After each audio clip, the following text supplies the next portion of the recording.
Hello and welcome to Dapper Drams, where we taste and review whiskey to try to determine if the dram in our glass is indeed a Dapper Dram. Well, I'm back in the library today because, well, I have some studying to do, you see. Studying of whiskey. Well, mostly whiskey, but we'll get to that in a minute. I'm sure you've noticed that there are 8 glasses laid out before you, or before me, however you want to look at it. In each glass contains a small amount of alcohol, poured from each one of these 8 bottles. A friend of mine from New Jersey named Pranay was kind enough to send me a blind tasting challenge.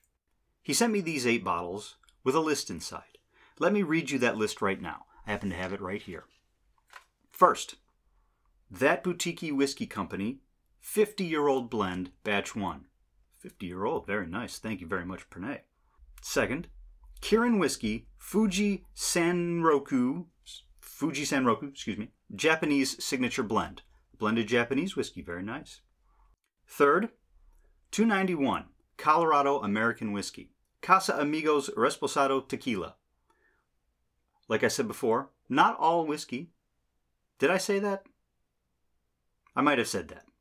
Barrel Craft Spirits Dovetail Whiskey. Hazelburn 14-year-old Oloroso matured from the Springbank Distillery. Kilchoman STR cask, meaning shaved, toasted, and recharred. And lastly, Smogen triple Swedish single malt. I think it's pronounced Smogen. I don't know. I don't speak Swedish. So that is what we have laid out before us. Now, I did a little bit of research into each one of these simply to find out styles. No tasting notes, nothing of the sort. I don't want to be tipped off in any way as to what's in this by someone else's notes. You may have noticed that there are 2 bottles that are labeled E. Now, it's supposed to be labeled A through H. Pranay made a mistake, and he labeled one twice with E. Unfortunately, he doesn't know which one is which because they're both labeled E. He gave me a hint on this one because he didn't know which one was which, so he decided to let me have a bit of an advantage here. One of the E's is the 50-year-old blend from That Boutique Whiskey Company. The other is the Hazelburn 14-year-old. So I know that in the 2 E's is one or the other. The rest of them, I don't know which one is which. That's what we're here to determine. So how about we get down to business? Now, I have created a fly. I'm going to kill that fly. I got him. So, to help me keep track of what I am nosing and what I am tasting, I have a little piece of paper here that has written on it A through G, which I have 2 E's. I'm calling it E1 and E2. Hopefully I can keep track of that. I also have on the other side of this piece of paper is some just basic information about each whiskey in here. For example, the 291 is a bourbon mash that is 3 months old and mellowed in aspen charcoal. I don't know what aspen charcoal is going to taste like, but I'm willing to bet that it's going to be a relatively young tasting whiskey, being that it's only 3 months old. The Barrel Craft Spirits Dovetail Blend is a blend of 10-year-old whiskey and 11-year-old rum. So hopefully I'll be able to pretty readily pick up on the rum in that one. The Hazelburn 14, don't know much about it except it is Oloroso matured. Hopefully that's enough to tip me off. I know coming from Springbank it's going to be very lightly peated. That should be enough of an indication to tell me which one it is. The Kirin Whiskey Fuji Sanroku, Japanese blend, 50% ABV. Now I don't know if this is 100% Japanese whiskey or if it's a blend of American whiskey, Scottish whiskey, Irish. It's hard to say with Japanese whiskey. They can pretty much put whatever they want in there and call it Japanese whiskey. As long as they call it a blend, nobody really cares. The Smogen triple malt, again, I don't know much about it except that it is Swedish and it is 54% ABV. Not much to go on there. The Kilchoman STR is 50% ABV and it is matured in X wine barrels. Kilchoman is, of course, an Islay whiskey, known for being fairly heavily peated. That should be pretty easy to detect. Lastly, the Casamigos tequila. Now, I don't have much experience with tequila, so I should be able to fairly easily pick that out of the lineup. Now, it is matured for 7 months in ex-whiskey barrels, so that might throw a little monkey wrench into that one. Now, before I get into all these whiskeys, I just want to point out that I have coasters covering up all of these glasses. Hopefully that's self-explanatory enough. I cover them all up to keep the aromas from kind of filling the air and throwing me off. I don't want to be nosing whiskey A, and whiskey G is kind of giving me some loving over here, and I'm not sure which one's which. Like I said, I'm using coasters to cover all these glasses. It's a nice cheap way to cover the glasses if you don't have those nice little glass Glencairn toppers. Any solid cardboard coaster will do. You don't want to use anything too heavy because you don't want to worry about dropping it down, cracking the glass, you get a little bit of glass inside your whiskey. Don't want that. If you don't have enough coasters or any coasters that work, what you can do is save old Pringles lids. They're cheap, obviously. You get them with your can of Pringles. Take that off. It fits perfectly. It's absolutely great to use.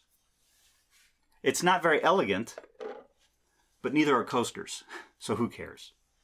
Okay, let's get down to business. There's going to be a lot of editing here because I have a lot to get through.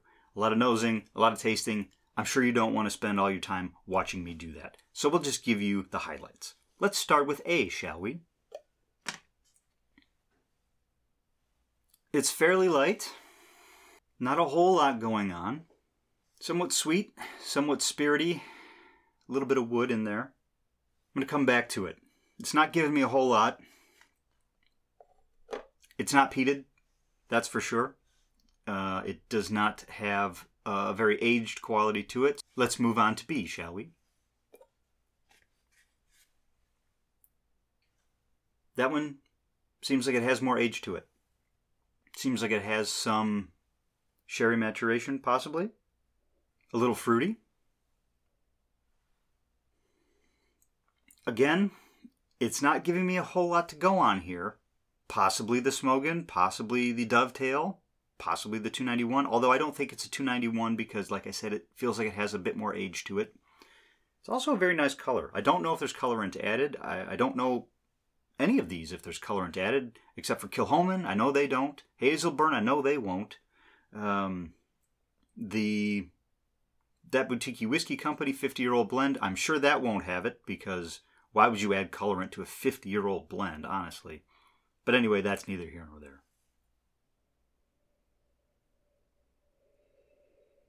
It's not bad, that's for sure. Let's come back to it. Let's move on to sample C. That's much lighter in color. Dead giveaway. That's tequila. No doubts about it. Yep. That, my friends, is tequila. I'm locking that answer in right now. Sample C, Casamigos. Let's move on to D. Color. Nice color on it. Again, don't know if there's colorant added. This one smells a lot more woodsy. Could be my imagination. It's got a bourbony feel to it, but not like most bourbons. Maybe it's the Dovetail. Maybe does it have rum in it? Possibly. It's got some sweetness like rum. It's interesting. I'll come back to it. I have to say that a lot of these are stumping me right now. We'll see what happens when I give each one a taste. Maybe that'll shed some light on it. Maybe it won't. I don't know. Let me write this down. Okay, let's move on to sample E1. Now, because of the mix-up, I know that this is either going to be That Boutique Whiskey Company or it's going to be Hazelburn 14-year-old. Hopefully, it's one of those two. Unfortunately, Pranay has a bit of an absent mind when it comes to pouring all these out and labeling them correctly. I think there's a possibility that he may have just screwed up the entire thing. I don't know. We'll see. Nice dark color on that. Ooh, that is almost pure maple syrup right there. Very, very sweet, syrupy, almost piney. Now, I'm not sure what's in this 50-year-old blend. I didn't look it up because I didn't want to know. But I have to say that this is on the elegant side, which tends to point towards aged. It's got a weird note in it, too. I can't quite put my finger on it. I don't know. I'm leaning towards the 50-year-old blend on that one. Let me write that down. All right, let's move on to sample E-2. Again, a nice color on that. Again, I know Hazelburn won't be using colorant. I'm fairly certain that Boutique Whiskey Company doesn't use colorant. So, we'll see. Just a minute.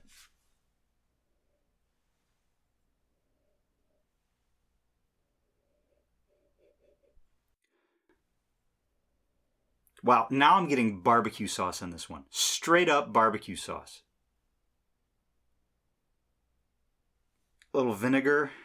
Again, like barbecue sauce vinegar. Good though. This one's got more oak to it. Perhaps a hint of peat. Not much. Hay. Barnyard hay. Nice though. It's not like stinky animals. It's good. I'll give it that. Let me write that down, of course. Ooh, gotta cover that guy back up. All right, let's move on to sample F. Decent color. Could be bourbony. Let's see. Nope, that is peated. Absolutely peated. Given that it is so far the most heavily peated one that I've smelled, with only G left to go, I'm going to guess that this is the Kilchoman. It's got that Isla signature to it. Typical peated, smoky, tarry deliciousness. And I can kind of get a little bit of a wine cask feel to it, which lends itself again to the Kilchoman. I'm going to go ahead and write that down right now. That smells like Kilchoman. Okay, and now we move on to sample G, the last one. See what we've got going on here. Interesting. Now this one smells young. It smells very woodsy. Initial thought would be the 291, because again, it's only 3 months old and mellowed in aspen charcoal. Very young and spirity. Okay, well, now that I've gone through and nosed them all, I'm going to go through and nose them all again, because maybe they've changed a little bit. Back to sample A. Fruitier. Definitely fruitier than it was. On this one, I think I'm leaning towards the Japanese blend, the Fuji Sanroku. I say that because it's also taking on more of a floral property. It's got floral characteristics, which is typical of Japanese whiskeys. That Mizunara oak. It's unmistakable. Of course, being a blend, they could have other barrels used in the mix, which makes it a little harder to determine. Maybe a little mint. It's very nice. I'll give it that. Write it down. Going back to B. Much heavier. Way heavier than that other one was.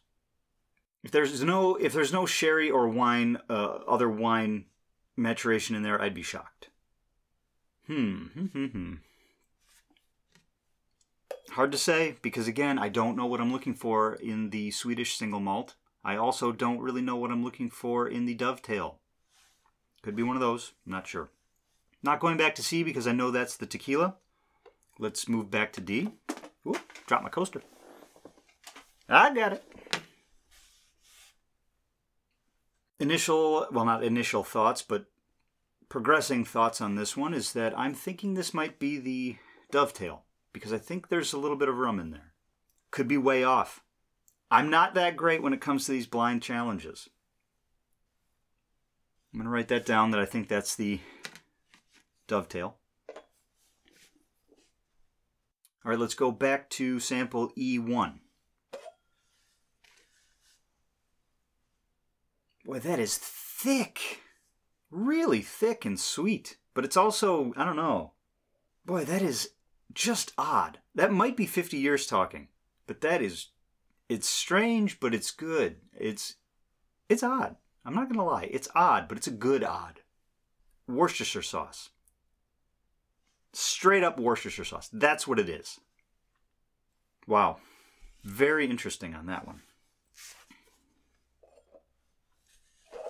Back to E-2. It's a bit musty. Like old cardboard that's been sitting in a basement. Some more oak. I get the Oloroso. I'm really leaning towards the Hazelburn on this one. Let's write that down.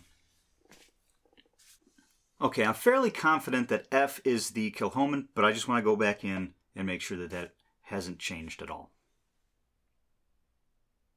Nope. That's what it is. Locking that one in. So I've got two nailed down for sure. The Kilchoman and the tequila. Let's move on back to G. Again, like I said before, it just seems young. It's not bad, it's just young. It's very light again, but is there colorant? I don't know. Is this a result of the charcoal filtering? Maybe, I don't know. It does have a charred quality to it. Charred oak, or perhaps charred aspen in this case. I'm really leaning towards that on this one. Okay, now that I've nosed each one twice, except for the tequila, I'm going to go in and have a taste. Now, to keep from ruining everything with a heavy peat, I'm not going to taste the Kilchoman. Not yet anyway, I might save that for last. Just because, as most people know, if you start out with heavily peated, or you mix in heavily peated, anywhere in your tasting, that's what you're going to taste for the rest of the evening. So I don't want to ruin what I'm tasting with all these other ones by mixing in a peated whiskey. So why don't we start over here with A, and we'll see what that one has to offer. So I thought that this was the Japanese at first. Let's see if tasting it changes my mind at all.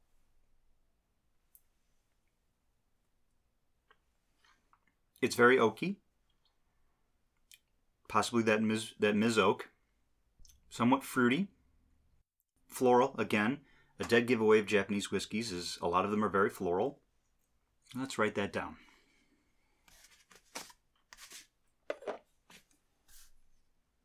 All right, let's move on to B and see what that one tastes like, shall we? And I thought that this one, well, I didn't write down what I thought this one was, but I'm leaning towards the Smogan.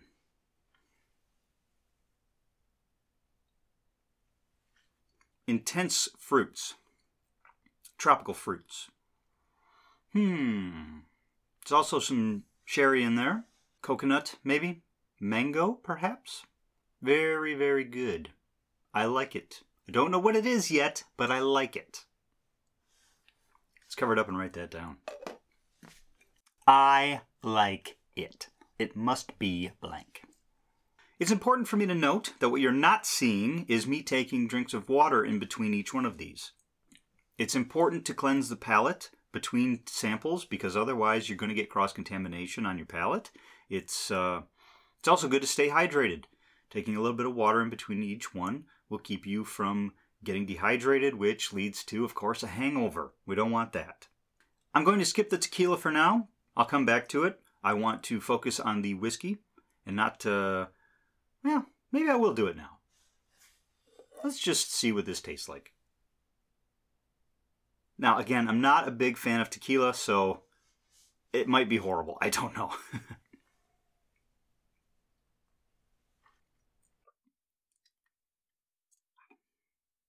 It's good. No, it's not that bad. Not for me. Not really my thing. It is very earthy, and it's tequila. You can't mistake it. It's got that tequila taste to it. Sorry, it's just not my thing. So let's have a little bit of water and get that taste out of my mouth. All right, let's start tasting again with D. And D I thought was the dovetail. So let's see if we can taste a little bit of rum in there. Maybe we can, maybe we can't. Hopefully I can, which would help me put this one to rest. That one is strong. A lot of alcohol on that. Now again, let me see here. Just a couple facts that I wrote down. The dovetail, bottled at 61.45%. I'm leaning towards that one, just because it's that strong. Wow. It doesn't feel that strong, believe it or not. I would think that that was more of in the line of 50 to 55%. Definitely not over 60. But seeing as how that one had some good burn to it, and it had good taste too. And I did detect a little bit of rum. I'm locking that one in. D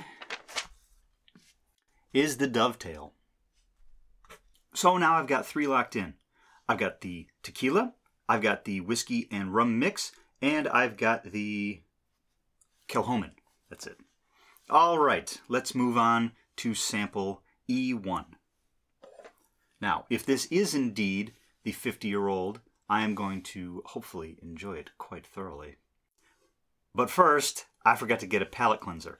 I don't want that that rum whiskey blend at that high of a strength to interfere with tasting a 50-year-old whiskey. Excuse me. Now, one thing that I am not doing in between tastings is eating anything. I know a lot of people will swear that you need to, in addition to water, eat a palate cleanser, be it a cracker or maybe a pretzel, popcorn, something, maybe Pringles, to clear the palate, reset it. I don't believe in that. I think that colors everything in your mouth. You're adding salt, you're adding flavors. It's just going to interfere with everything that you're tasting. A lot of people will disagree with me on that. That's fine. However you want to do it. If you can identify whiskeys after eating certain foods, then more power to you. I just find that it hurts me more than it helps. Anyway, let's get back to hopefully the 50-year-old. Let's see what this guy has to offer. Let's give it a smell one more time first. Wow. It just gets stronger and stronger in the glass. It's so weird. Brown gravy and Worcestershire sauce. It's so strange. I love it. Oh, that is strong. Wow, that is different too. What is that? Look at my notes here. The Hazelburn says it's at 49.3%. I could believe that. That's strong and it is strange. I don't like that. Now the Smogan says that it's at 54%. I'm really hoping that that Pranay didn't screw these up and write down the wrong number for which is in which. But that does not taste like a 50-year-old blended scotch to me. I'm going to have to do a little bit of contemplating on that one. All right. Well, that was interesting. Let's move on to sample E2.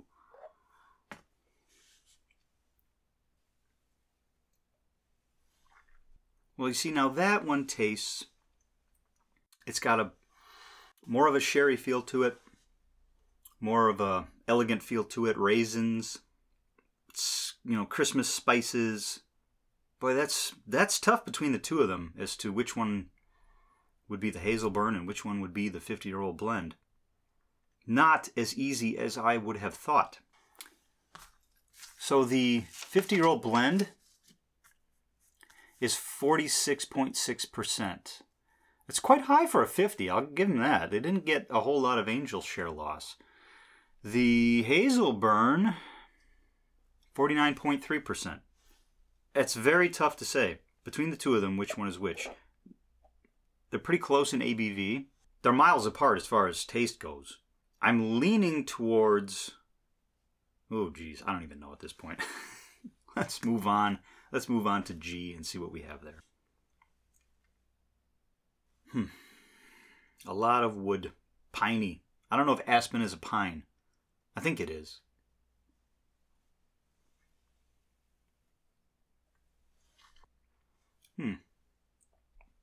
Not much to it. But it's not harsh, like you'd expect with a young spirit. Now the 291 Colorado American whiskey, it's only 43%. That kind of has that light ABV feel to it on this one. But I think that's what I'm dealing with here.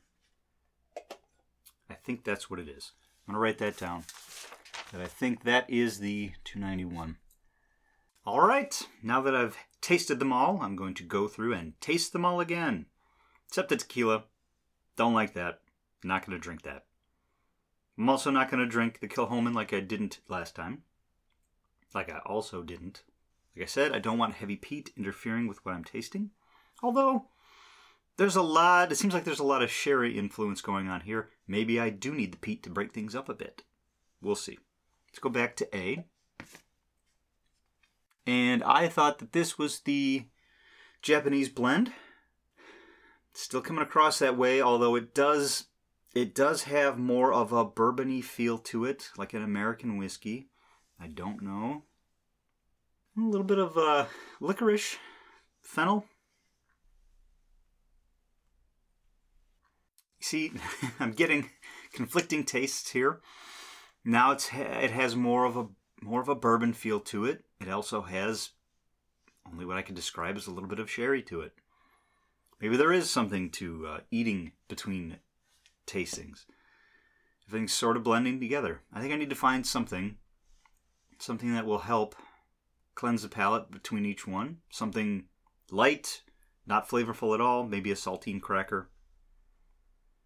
Not today, though. I'm already in the middle of this. I'm not going to stop to do that. I'm still leaning towards the Japanese whiskey. Although I'm second-guessing myself now. All right. You know what? I'm going in. I'm tasting the Kilchoman because I know it's going to be delicious and it's something different. Beautiful peat. I love it. No mistaking. Ashes. Heavy ashes. Charred oak. Just burnt. It tastes burnt and I love it. Kilchoman all the way. All right. Which one to go to next? I think back to G. I don't know why. I just want to go to G. Still on the light side. Wood is the predominant note here. Slightly fruity, but overall, I think this is the Colorado whiskey. I'm going to go ahead and lock that one in. I could be way off on these. I don't know. The only ones I know for sure are the Kilchoman and the tequila. I'm going to go back to D because I locked that one in before as the dovetail. I just want to make sure on that one. Oh, you see, now this one's giving me a bit of a Japanese feel to it. It's got that floral property to it. I'm going to be so embarrassed if I'm off on this as bad as I think I'm going to be. No, has to be. It's too strong. It's the strongest one here, by far. And that 61, what was it? 61.45%. It can't be anything else. It has to be. 3 of them locked in. 4 of them I'm locking in. Okay. Going back to E2. The one that I think is the not the Kilchoman, the Hazelburn. It's nice. I won't lie.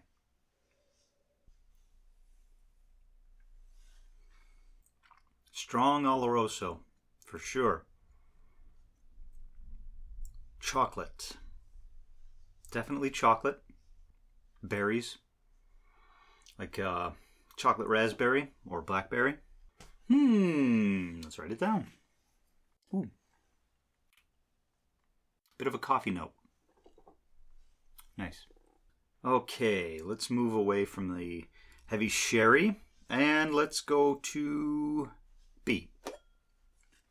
the one that I am leaning towards being the Swedish single malt from Smogen.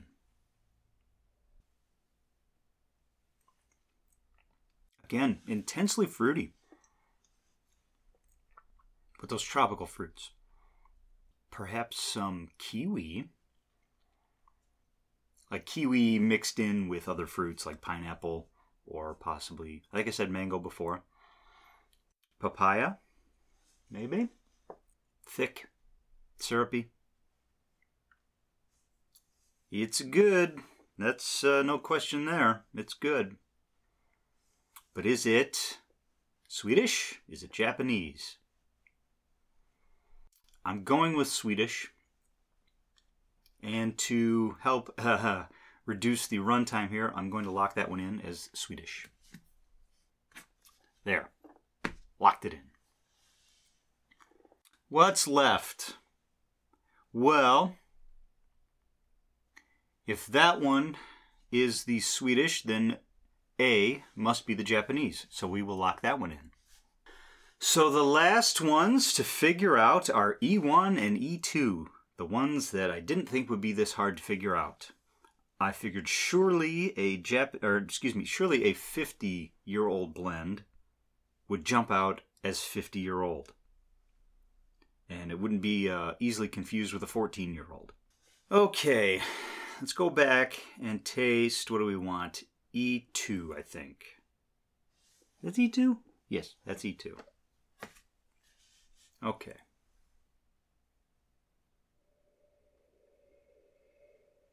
Dark fruits, like sherried plums,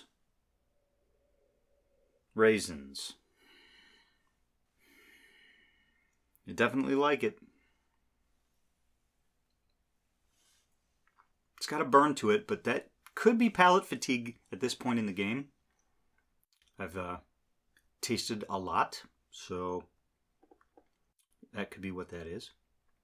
One more quick palate cleanse. We'll try the other one. I'll make a determination.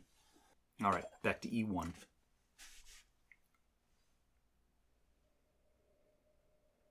Boy, that is so weird. I wish that I could properly communicate the smells in this thing. I wish I could just pour a little bit, smell a little bit. If only the microphone could pick up smells instead of just sounds. But it smells like someone's cooking. That's what it smells like. With heavy sauces, rich foods. I would have to say that that comes with age. That can't be youth.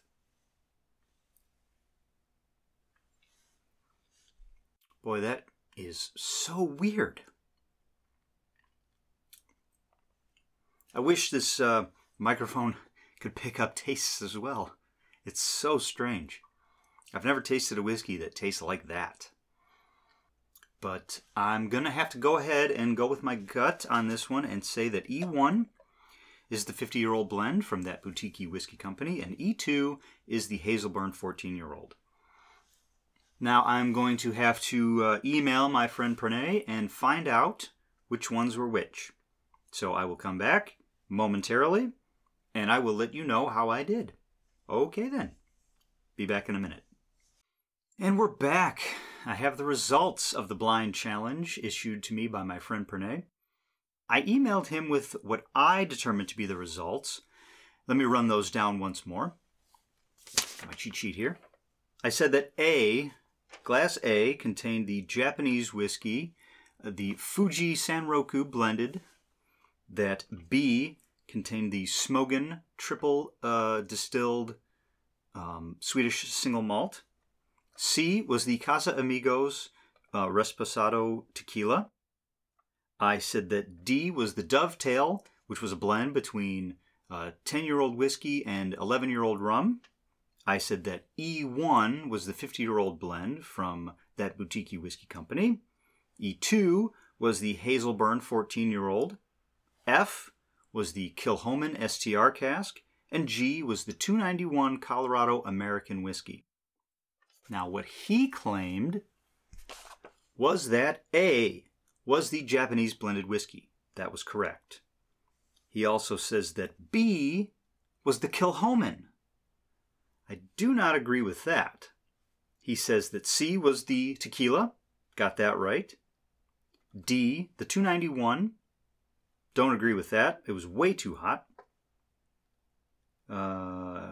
E1, which, again, E1 and E2, he couldn't definitely tell me which one was which because he labeled them both and doesn't know which one he poured into which. But based on the profile of each, he thinks that this one, E1, was in fact the 50-year-old blend, and E2 was the Hazelburn. So I got those two right. He says that F was the Smogan. I don't agree with that. Absolutely Kilchoman. And he said that G was the Dovetail. I don't agree with that one either because it was not very strong. Whereas with the Dovetail, which I thought D was by far the strongest one. Over 60% ABV. So I pressed him a little harder. I described what I was tasting in each one, the strength, the overall profile, and he ended up agreeing with me on each case. I asked him about the Dovetail, if he remembered tasting it. He said, yes, absolutely. It was very hot, very strong, and that's absolutely what I got out of D here. So it sounds like he screwed up writing down which one was which. Now, he sent this challenge out to a few of us, including Lee, a friend of ours named Scott, and someone you may know, Telex the Whiskey Tech. He got these as well. And I think that he wrote down, or I should say he labeled them all differently for each one of us. And based on that, I think he just wrote them down wrong for me, or maybe he screwed up my list with somebody else's. In either case, like I said, I described what I got out of each one. He agreed with me. F, I asked him if he tried it. Was it typical of other Kilchomans he tried? He said yes, absolutely. Unmistakably Kilchoman. And that's what I got out of this one. So it sounds like I got them all right. I'm actually quite surprised by that. I thought for sure I would screw up the Japanese whiskey with one of the American whiskeys. But it looks like I got them all right. So Pranay, next time, make sure that you label them all with a clear head. Pour, label. Pour, label. Don't just pour them all and say, oh, I think this was this one. I think this was this one. Just kidding. Everything's welcome here. Okay, I think that does it for today. I'm not going to rate any of these here today because tasting whiskey in this kind of setting it's impossible to give a rating. You're tasting so many of them, you're nosing so many of them, it's hard to keep them all straight, it's hard to keep them all distinct, separate from each other, get a good feel for each one individually and rank it. It's not a good idea. So for now, I'm going to leave you and say thank you for watching me with this blind challenge. It was fun. It was a little challenging at times. I recommend that anyone out there who enjoys whiskey find someone who can provide. I wouldn't recommend doing 8. This is a big challenge. I would say start out with 4 or 5. 4 or 5, they don't have to be similar profiles. You can do 3 Scotch, a Japanese, an Irish. You can do 2 Scotch, a bourbon, a Japanese, a Canadian. Make them all different styles. See if you can pick out which one is which. There's endless combinations that you can choose from to do a blind challenge. But this was fun. I would not mind doing one again. And as always, if you enjoyed this video, please hit the subscribe button. In the future, I hope to get reviews of all these whiskeys and one tequila up on distiller.com. You can check me out there. Just search for username generously_Paul, where you can read all of my reviews. And like I said, hopefully sometime soon, one for each one of these. Thanks for stopping by. We'll see you next time on Dapper Drink.